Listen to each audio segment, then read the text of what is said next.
Hey there. Subscribe to my السلام channel علیکم ورحمۃ اللہ and also وبرکاتہ. press this bell icon. نحمده ونصلي على رسوله الكريم اما بعد. اعوذ باللہ من الشیطان الرجیم. بسم اللہ الرحمن الرحیم. یا ایہا الذین آمنوا انما الخمر والمیسر والانصاب والازلام رجس من عمل الشیطان فاجتنبوه لعلکم تفلحون. وقال تعالى يا أيها الذين آمنوا ادخلوا في السلم كافة ولا تتبعوا خطوات الشيطان إنه لكم عدو مبين. صدق الله مولانا العظيم. قال النبي صلى الله عليه وسلم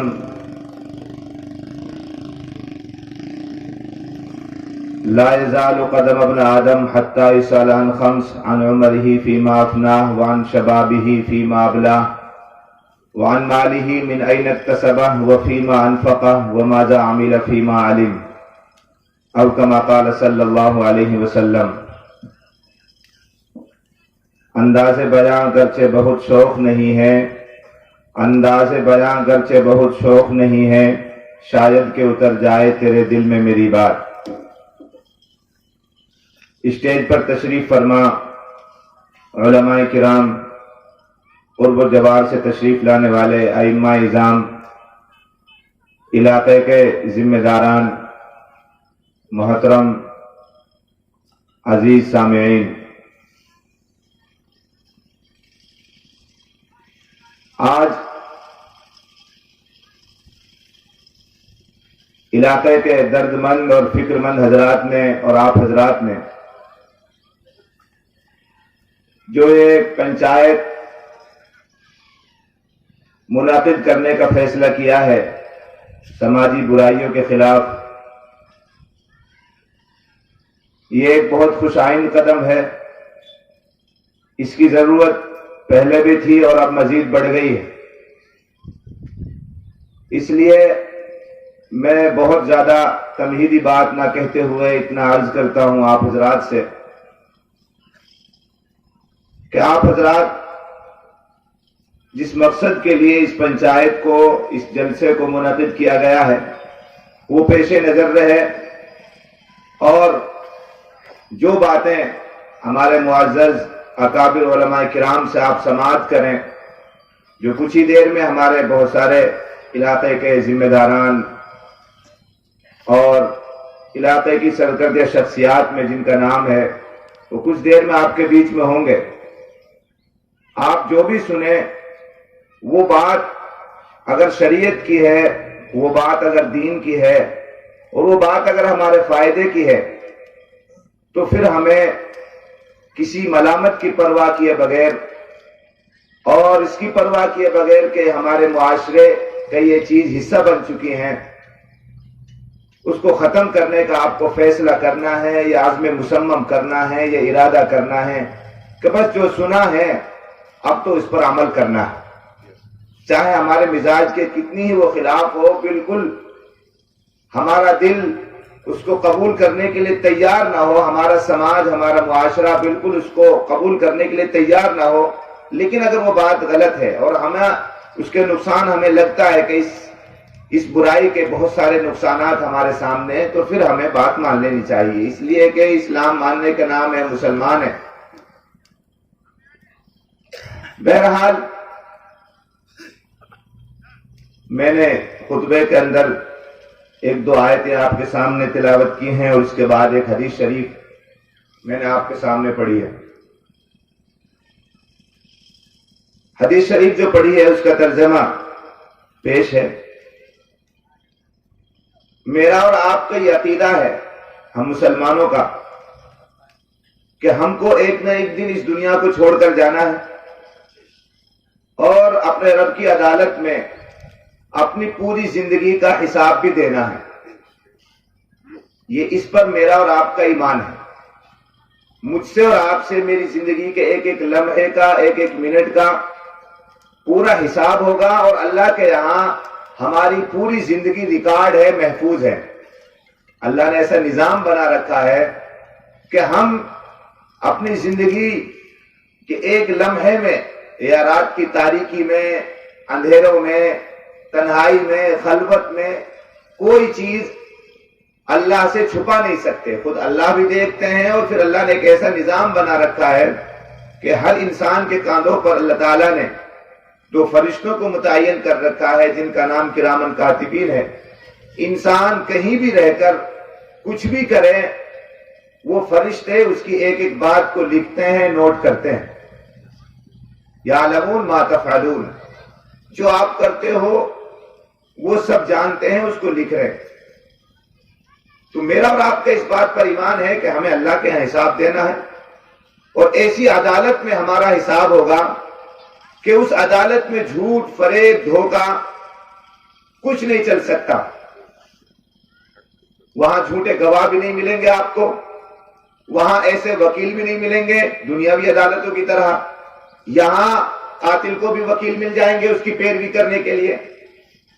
اگر کوئی آدمی مجرم ہے، اس نے کسی کا مرڈر کیا ہے، کسی کا قتل کیا ہے، اس کے باوجود اگر اس کی پیروی کرنے کا ارادہ کیا جائے اس کے، تو ایسے وکیل اس کے شانہ بشانہ کھڑے ہو جائیں گے اس کی پیروی کرنے کے لیے، اور ان کے وارثین کو، ان کے پیروکاروں کو یہ اطمینان دلا دیں گے کہ ہم اس کو جرم کی سزا سے بچا سکتے ہیں اور آپ مقدمہ جیت سکتے ہو. تو یہ دنیا کی عدالتیں، یہاں جھوٹے گواہوں کی لائن لگی ہوئی ہے. آج معمولی آپسی نفرت کی بنیاد پر، معمولی پارٹیوں کی بنیاد پر ہم کھلی ہوئی آنکھوں سے ہم نے جو کچھ دیکھا ہے، کانوں سے جو کچھ سنا ہے، ہم اس کے برخلاف بالکل سنت شریعت کے چھوڑ کر کے بالکل جھوٹ کتنا بڑا گناہ، ابھی آپ سن رہے تھے، دھوکہ کتنا بڑا گناہ ہے، اس کے باوجود جھوٹی گواہی. اللہ کے نبی علیہ السلام نے ارشاد فرمایا، جہاں بڑے بڑے گناہوں کا اللہ کے نبی نے شمار کیا، بڑے بڑے گناہوں کا ذکر کیا، جو الکبائر، اللہ کے ساتھ کسی کو شریک ٹھہرانا، ان گناہوں کے درجے کا بڑا گناہ ہے شہادت الزور، جھوٹی گواہی دینا. آج ہمارا حال یہ ہے، ابھی رشتہ ہوا، آپس میں میاں بیوی میں جھگڑا ہو گیا، یہ دونوں خاندانوں میں جھگڑا ہو گیا، طلاق دے دی. اب سسرال والے جو مقدمہ درج کرائیں گے وہ صرف اس کا نہیں درج کرائیں گے کہ اس نے ہماری بیٹی کو طلاق دی ہے، بلکہ اب جو مقدمہ درج ہوگا کہ اس کو اس کی نند بھی پریشان کرتی ہے، اس کو اس کی ساس بھی پریشان کرتی ہے، اس کو اس کا دیور بھی پریشان کرتا ہے، اس کو اس کا جیٹھ بھی پریشان کرتا ہے، اور گھر میں اس خاندان میں جو جتنا بڑا آدمی ہوگا جس سے دباؤ بن جائے اور فیصلہ بڑھ کر کے ہو، ان سب کا نام لکھوایا جائے گا. اور اس کو ہنر سمجھا جاتا ہے، اس کو کوئی عیب ہی نہیں سمجھا جانے لگا کہ بھئی یہ کام ہم غلط کر رہے ہیں. اب تو وکیل جو پوائنٹ بتائے گا، وکیل جو راستہ بتائے گا، ہم اس پہ چلیں گے. وکیل نے جو کہہ دیا اس کو لکھوا، کیس مضبوط جبھی ہوگا جب آپ ان کا نام لکھوائیں گے. بھائی ہے کہ نہیں، ہمارے سماج کی یہ تصویر ہے کہ نہیں ہے. اب یہ معاملہ افسوس جب ہوتا ہے جو شکل و صورت کے اعتبار سے، ظاہری اعتبار سے اگر حقیقی دیندار ہوتے تو یہ نوبت نہیں آتی. اس لیے میں یہ کہہ رہا ہوں، ظاہری اعتبار سے جو دین کے ذمہ دار، دین کے ٹھیکیدار، دیندار، سب کچھ، اور ان کو ذرا ایسا جھوٹ کو پرکھنے کا تو کوئی وقت آتا ہے نا، آدمی کی سچائی کا، امانت داری کا. ایسے تو ہر آدمی کہہ دے گا میں اتنا بڑا ایماندار، مجھ سے بڑا ایماندار تو نہیں ہے، مجھ سے بڑا امانت دار تو نہیں ہے، مجھ سے بڑا سچا تو نہیں ہے. ایسے تو ہم دعوے سب کر لیتے ہیں، لیکن جب وقت آتا ہے کہ اس وقت میں تجھے سچائی کو کہنا ہے، قرآن کریم میں جو کہا ہے ہم سے، یا ایھا الذین آمنوا کونوا قوامین بالقسط شہداء للہ ولو علی انفسکم او الوالدین والاقربین ان یکن غنیا او فقیرا. اے ایمان والو، انصاف کے ساتھ سچی گواہی دو، چاہے سچ بات کہنے کی وجہ سے، سچی گواہی دینے کی وجہ سے تیرا خود کا نقصان کیوں نہ ہو. براہ راست تو جیل میں جا رہا ہے سچ بات کہنے کی وجہ سے، یہ تیرے رشتہ داروں کا، تیرے ماں باپ کے خلاف، آپ کے باپ نے، آپ کے قریبی رشتہ داروں نے کوئی گناہ کیا ہے، کوئی غلطی کی ہے، اور اگر تجھے معلوم ہے اور پھر تو نے سچ بات کہی، تیرے ماں باپ کا نقصان کیوں نہ ہو، تیرے رشتہ داروں کا نقصان کیوں نہ ہو، لیکن افسوس ہے ایسے موقع پر تو پریوار بیچ میں آ جاتا ہے. عصبیت اللہ حفاظت فرمائے. اللہ کے نبی علیہ السلام نے 3 مرتبہ فرمایا من دعا الی عصبیہ فلیس منا، من قاتل علی عصبیہ فلیس منا، من مات علی عصبیہ فلیس منا، کہ جو شخص عصبیت کی دعوت دے وہ میری امت میں سے نہیں ہے. جو شخص عصبیت کی بنیاد پر لڑے جھگڑے وہ میری امت میں سے نہیں ہے. جو شخص عصبیت کی بنیاد پر لڑ جھگڑ کر کے اگر اس کی موت ہو جائے تو وہ میری امت میں سے نہیں ہے. 3 مرتبہ علیحدہ علیحدہ آپ نے فرمایا فلیس منا فلیس منا. صحابہ گھبرائے. صحابہ نے پوچھا اللہ کے نبی یہ عصبیت کیا بلا ہے، یہ عصبیت کیا چیز ہے جس کی وجہ سے آپ اس شخص کو جو عصبیت کی دعوت دیتا ہے، عصبیت کی بنیاد پر لوگوں کو اکٹھا کرتا ہے، عصبیت کی بنیاد پر لڑتا جھگڑتا ہے، اس کو آپ نے اپنی امت میں سے 3 مرتبہ خارج کیا ہے، علیحدہ کیا ہے. عصبیت کیا ہے ہمیں بتاؤ. صحابہ نے پوچھا اللہ کے نبی امن العصبیہ، کیا یہ بھی عصبیت میں سے ہے کہ مجھے اپنی فیملی سے محبت ہے، مجھے اپنے خاندان سے محبت ہے. فطری طور پر ہر انسان کو اپنے خاندان سے لگاؤ ہوتا ہے، اپنے بچوں سے، اپنی پریوار سے، اپنی فیملی سے فطری طور پر آدمی کو کیا ہوتا ہے، لگاؤ ہوتا ہے. تو صحابہ تو گھبرائے کہ کہیں یہ لگاؤ بھی عصبیت میں داخل تو نہیں ہے. جو ایک فطری چیز ہے، ہمیں اپنے پریوار سے لگاؤ ہے، اپنے پریوار سے محبت ہے، اگر یہ تو عصبیت میں داخل نہیں. اللہ کے نبی نے فرمایا یہ تو عصبیت میں داخل نہیں ہے. عصبیت یہ ہے کہ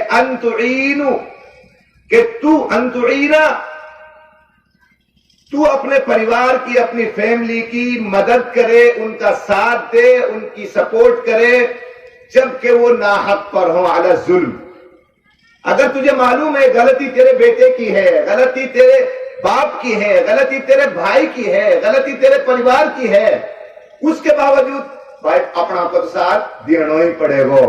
اگر تو غلط کے ساتھ اس بنیاد پر اپنے پریوار کا ساتھ دیتا ہے کہ بھائی اپنا کو ساتھ دینا پڑے گا، سامنے والا مسلمان ہونا تو بہت بڑی بات ہے، اگر سامنے والا غیر مسلم اور غیر مسلموں میں بھی کوئی ادنا درجے کا انسان، حالانکہ انسانوں میں کوئی ادنا نہیں ہوتا، لیکن پھر بھی میں تعارف کے لیے تاکہ آپ کے بات سمجھ میں آ جائے، سامنے والا اگر پاہی ہے، بالکل اکیلا ہے، جس گاؤں میں وہ رہتا ہے اور وہ غیر مسلم ہے، غیر مسلموں میں بھی بھنگی ہے، اور اگر اس بھنگی کے ساتھ تیرے پریوار کے کسی ممبر کی، چاہے تیرے بیٹے کی، تیرے بھائی کی کوئی لڑائی ہو جائے، ان کے ساتھ کوئی جھگڑا ہو جائے اور غلطی تیرے پریوار کے کسی سدسیہ کی ہو، غلطی تیرے بیٹے کی ہو، تو اسلام یہ کہتا ہے کہ اب تجھے جو حمایت کرنی ہے، تجھے جو ساتھ دینا ہے، وہ پریوار کے اپنے ممبر کا، اپنے سدسیہ کا نہیں، بلکہ اس غیر مسلم بھنگی کا ساتھ دینا ہے. اگر تو اس بنیاد پر کہ میری پارٹی کا ہے، میرے پریوار کا ہے، اپنے کا ساتھ دینا ہوگا، غلطی ہو یا نہ ہو، خدا کی قسم اس کا نام ہے عصبیت. کیا نام ہے اس کا؟ عصبیت. اور اللہ کے نبی علیہ السلام نے فرمایا جو عصبیت کی بنیاد پر کسی کا ساتھ دے وہ میری امت میں سے نہیں ہے. اب آپ دیکھ لو اپنے سماج پر ذرا نظر ڈال کے دیکھ لو، یہ ہے اسلام. بلکہ ایک حدیث میں تو علماء تعویل کریں گے، بالکل فتویٰ یہی ہوگا کہ اسلام سے وہ شخص خارج نہیں ہوا، لیکن حدیث کتنی سخت وعید. اللہ کے نبی نے فرمایا من مشى مع ظالم وهو يعلم انه ظالم فقد خرج من الاسلام. جو شخص غلط کرنے والے کے ساتھ، جس نے ناحق کیا ہے، جو غلطی پر ہے، ظالم ہے، بیٹا ہے، بھائی ہے، پریوار کا کوئی اور ممبر ہے، اس کے ساتھ کہاں تک گیا؟ تھانے تحصیل تک گیا، کورٹ کچہری تک گیا، اس کے ساتھ میں، اس کی حمایت میں. سرپنچ نے سوچا ووٹر ہے میرا، اب غلطی اس کی ہے لیکن بھائی مجھے ووٹ تو دیا ہے نا اس نے، مجھے تو اسی کا ساتھ دینا ہے. سرپنچ غلط کے ساتھ اس نیت سے چلا اور تھانہ تحصیل تک گیا. اللہ کے نبی فرماتے ہیں من مشى مع ظالم وهو يعلم انه ظالم. جو غلط کرنے والے کے ساتھ، ظلم کرنے والے کے ساتھ چلتا ہے کوٹ کچہری تک جاتا ہے، تھانہ تحصیلوں تک جاتا ہے، اس کی حمایت میں اس کو راستہ بتاتا ہے اور اپنے تعلقات کا استعمال کرتا ہے کہ تھانے دار سے میری جان پہچان ہے، ایم ایل اے سے میری جان پہچان ہے، کوئی گھبرانے کی بات نہیں، میں تیرے ساتھ ہوں، غلطی کی ہے تو نے کی ہے۔ اللہ کے نبی فرماتے ہیں فقد خرج من الاسلام، یہ ساتھ دینے والا، ناحق کا ساتھ دینے والا اسلام سے نکل چکا، اسلام سے خارج ہو چکا۔ یہ حدیث۔ اب اپنے سماج پر نظر ڈالو، ہم کہاں کھڑے ہیں؟ ہم کہاں کھڑے ہیں؟ اسلام کیسے آگے نہیں بڑھ رہا؟ اسلام کیسے ترقی نہیں کر رہا؟ اسلام وہ ہے کہ میرے نبی نے فرمایا، عملی طور پر کر کے دکھایا کہ اگر کوئی جرم میری بیٹی جو میرا لخت جگر ہے، جو مجھے سب سے زیادہ محبوب ہے، مجھے ان سے محبت ہے، اگر محمد کی بیٹی بھی کوئی جرم کرے، مثلا چوری کرے، اور اسلام میں چوری کرنے کی سزا ہاتھوں کا کاٹنا ہے، اگر محمد کی بیٹی نے بھی یہ جرم کیا تو محمد اپنی بیٹی کے بھی ہاتھ کاٹ دے گا۔ یہ اسلام ہے۔ اللہ کے نبی علیہ السلام کے زمانے میں ایک مسلمان ایک غیر مسلم کا معاملہ، اور وہ آتا ہے اور اللہ کے نبی ثبوتوں کی بنیاد پر غیر مسلم کے حق میں فیصلہ کر دیتے ہیں، اور وہ مسلمان جو در حقیقت مسلمان نہیں تھا، وہ منافق تھا، وہ مطمئن نہیں ہوتا، حضرت عمر کے پاس آتا، لیکن جب وہ شخص غیر مسلم یہ بتاتا ہے کہ ہم اپنے معاملے کو اللہ کے نبی کی خدمت میں لے کر گئے تھے اور اللہ کے نبی نے میرے حق میں فیصلہ کر دیا ہے، تو پھر حضرت عمر کو جب یہ بات معلوم ہوئی تو حضرت عمر تلوار لے کر آئے اور اس کی گردن اڑا کر کے یہ کہتے ہوئے گردن دابی، جو نبی کے فیصلے سے مطمئن نہیں ہے تو اس کا فیصلہ یہ تلوار کرتے۔ یہ اسلام ہے۔ آج تو معمولی باتوں پر بک جاتے ہو، اس کا رگڑا لگ جائے، اس کے 376 کا جھگڑا ہوا، کچھ مقدمہ درج کرا رہے 376 کا۔ افسوس ہے، ابھی 10 دن پہلے ہمارے نوح کے ایس پی سے مل کر بیٹھ کر بات ہو رہی تھی، شرم سے سر جھکا ہوا تھا میرا اور ہمارے دیگر سماجک ساتھی تھے، جھکا ہوا تھا۔ ایس پی صاحب بیٹیوں کو بیچتے ہو، 5-5 لاکھ روپے میں بیٹیوں کی عزتوں کو بیچ رہے ہو۔ ایس پی کہتا ہے، ایک ادھیکاری کہتا ہے، اور داڑھی والے، ٹوپی والے، پگڑی والے، جن کی میرے دل میں بہت عزت تھی، بڑا احترام تھا، سینکڑوں کیسز اس نے بتائے، 99% جھوٹے کیسز۔ ایک باہر کا آنے والا، ایک اتنا بڑا ادھیکاری آپ کے علاقے کے حالات کو دیکھ کر یہ کہتا ہے کہ 5-5 لاکھ روپے میں اپنی بہن بیٹیوں کی عزتوں کو بیچ رہے ہو۔ جھگڑا ہوتا ہے کچھ اور مقدمہ 376 کا۔ شرم نہیں آتی؟ کہاں چلی گئی تمہاری غیرت؟ کہاں چلی گئی غیرت؟ پھر بھی کہتے ہو کہ ہم سے بڑا کوئی نہیں ہے، ہماری ناک کہاں چلی جاتی ہے تمہاری ناک تک؟ رگڑا لگ جائے کسی کو، دشمنی نکالنی ہے، عزت بکے، عزت داؤ پہ لگے، پوری قوم کی لگے، کوئی پرواہ نہیں ہے۔ جان بوجھ کر زبردستی تم ان ادھیکاریوں کو اس قابل بناتے ہو کہ وہ رشوت لینے پہ مجبور ہو جائے، ورنہ وہ لوگ تو اچھے آتے ہیں۔ تو میرے بھائیوں، بات تو دوسرے رخ پر چلی گئی۔ میں یہ عرض کر رہا تھا کہ ہم سب کو ایک ایسی عدالت میں بھی پیش ہونا ہے جس عدالت میں یہ جھوٹ نہیں چلے گا۔ یہاں وکیلوں کو خرید سکتے ہو، گواہوں کو خرید سکتے ہو، ججز کو خرید سکتے ہو، لیکن اس عدالت میں سچ، دودھ کا دودھ اور پانی کا پانی ہو جائے۔ وہاں اگر جھوٹ بولنے کی کوشش بھی کرو گے، فرشتے پیش کر دیں گے رجسٹر کو، فرشتے وَوُضِعَ الْكِتَابُ فَتَرَى الْمُجْرِمِينَ مُشْفِقِينَ مِمَّا فِيهِ وَيَقُولُونَ يَا وَيْلَتَنَا مَا لِهَذَا الْكِتَابِ لَا يُغَادِرُ صَغِيرَةً وَلَا كَبِيرَةً وَإِذَا الصُّحُفُ نُشِرَتْ، جب جو رجسٹر تمہارا تیار ہو رہا ہے تمہاری زندگی کا، پیدا ہونے سے لے کر موت تک کے ایک نقل و حرکت تمہاری اس میں نوٹ ہے، لکھی ہوئی ہے، جب انسان کے سامنے پھیلایا جائے گا، انسان بڑے تعجب سے کہے گا ما لہذا الکتاب، ما لہذا الکتاب لا یغادر صغیرہ ولا کبیرہ۔ اس صحیفے کو، اس رجسٹر کو کیا ہوا؟ اس نے میری کوئی چھوٹی بڑی غلطی چھوڑی نہیں، سب یہاں ریکارڈ ہے، سب محفوظ ہے۔ لیکن ولا یظلم ربک احدا، تمہارا پروردگار تم پر ظلم نہیں کرے گا۔ ایسا نہیں ہوگا کہ تم نے کوئی گناہ کیا ہی نہ ہو اور فرشتوں نے وہاں اس کو دشمنی میں لکھ لیا ہو، اور ایسا نہیں ہوگا کہ تم نے کوئی نیکی کی اور فرشتے بھول گئے ہوں۔ فَمَن يَعْمَلْ مِثْقَالَ ذَرَّةٍ خَيْرًا يَرَهُ وَمَن يَعْمَلْ مِثْقَالَ ذَرَّةٍ شَرًّا يَرَهُ۔ ذرہ برابر کوئی نیکی کی ہوگی لکھی ہوئی ملے گی، ذرہ برابر کوئی گناہ کیا ہوگا لکھا ہوا ہوگا۔ دھوکہ نہیں ہوگا، رجسٹر پھیلا دیا جائے گا، فرشتے گواہی دے دیں گے، پھر انسان سوچے گا بھائی فرشتے ان کو بھی یہ جھوٹ کہہ رہے ہیں، یہ رجسٹر جھوٹا ہے۔ زمین بھی گواہی دے گی، یومئذ تحدث اخبارہا۔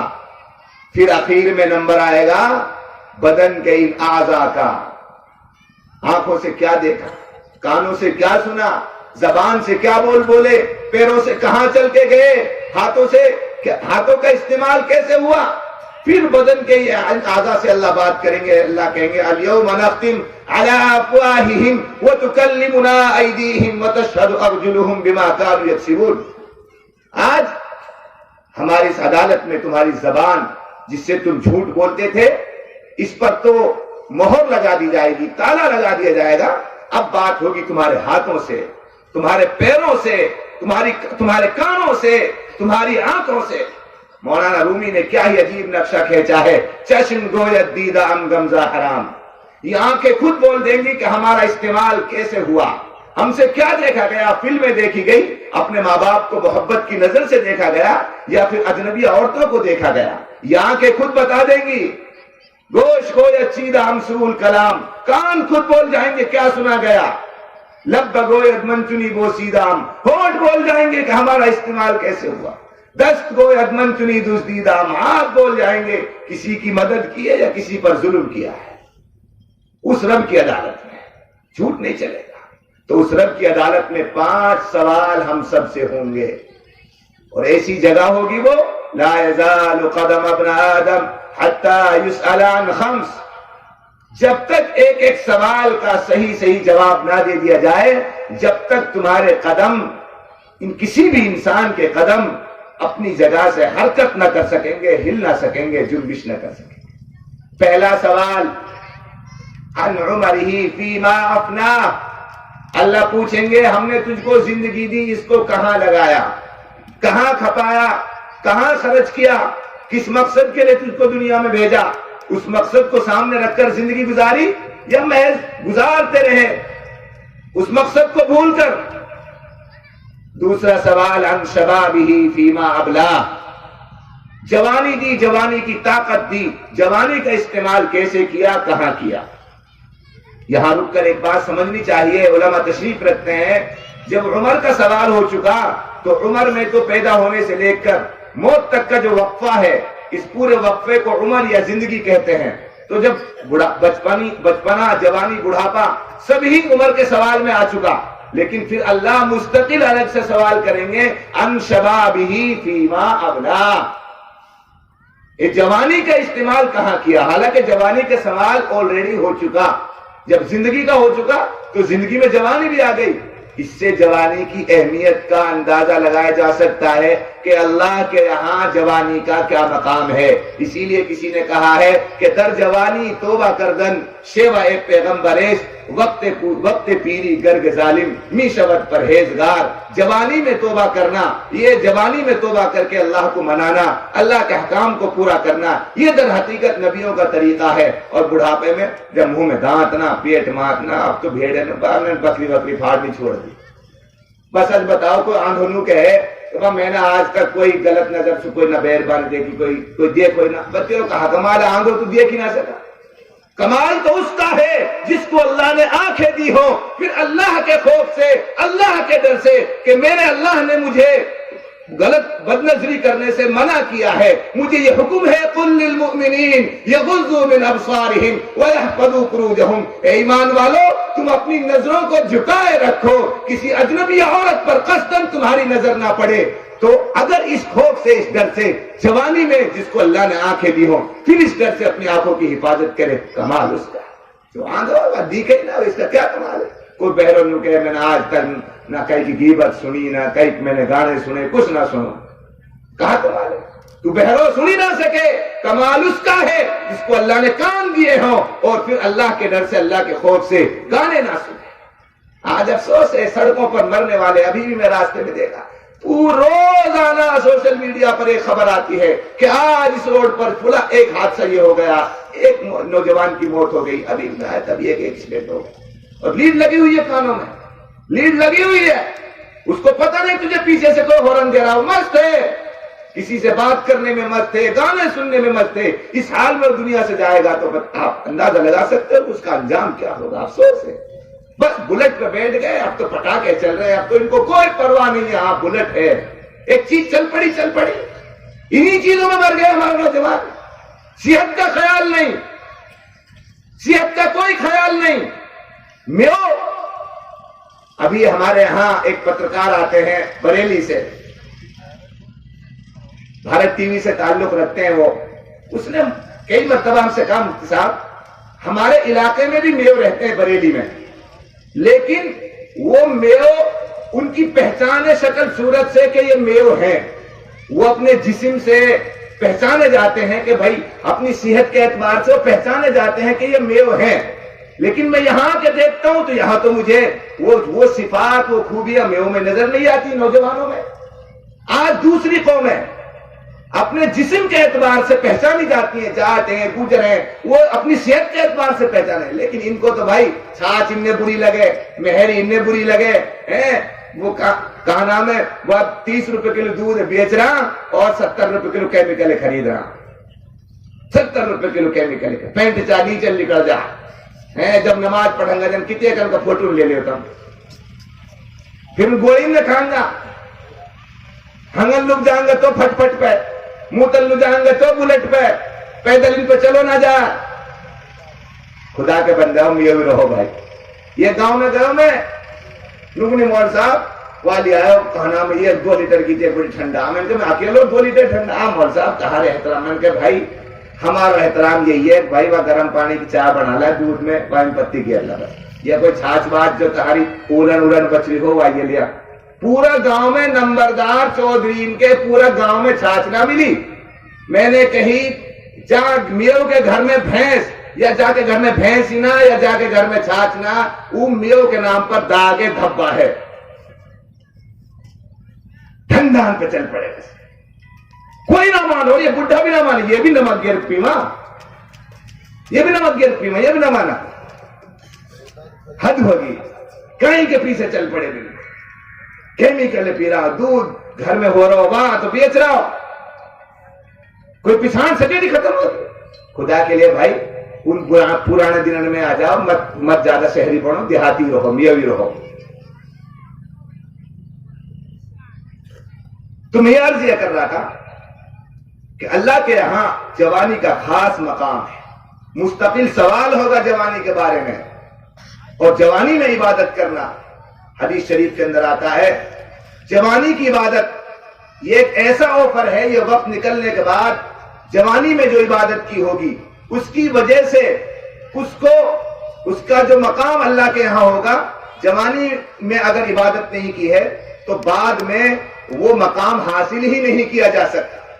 حدیث شریف کے اندر آتا ہے قیامت کے دن اللہ تعالی 7 ایسے لوگوں کو اپنے عرش کے سائے میں جگہ عطا فرمائیں گے کہ جس دن اللہ کے عرش کے سائے کے علاوہ کوئی دوسرا سایہ نہیں ہوگا. اس دن اس میں 7 قسم کے لوگوں کو جگہ ملے گی. ان میں سے ایک وہ جوان بھی ہوگا جو جوانی میں اللہ کی عبادت کرتا ہوگا, جس نے جوانی میں اللہ کی عبادت کی ہوگی, جوانی میں اپنا آپ کو گناہوں سے بچایا ہوگا. تو اس لیے میرے نوجوانوں اس جوانی کی قدر کر لو بھائی. یہ جوانی برباد کرنے کے لیے نہیں ہے, یہ جوانی تو اس لیے کسی غریب کی مدد کرنے کی, کسی دین کے کام میں اپنا آپ کو لگاؤ, اپنے گھر کے کاموں میں اپنی جوانی کو لگاؤ, یہ برباد کرنے کے لیے نہیں ہے. اللہ کے ہاں پوچھو گی.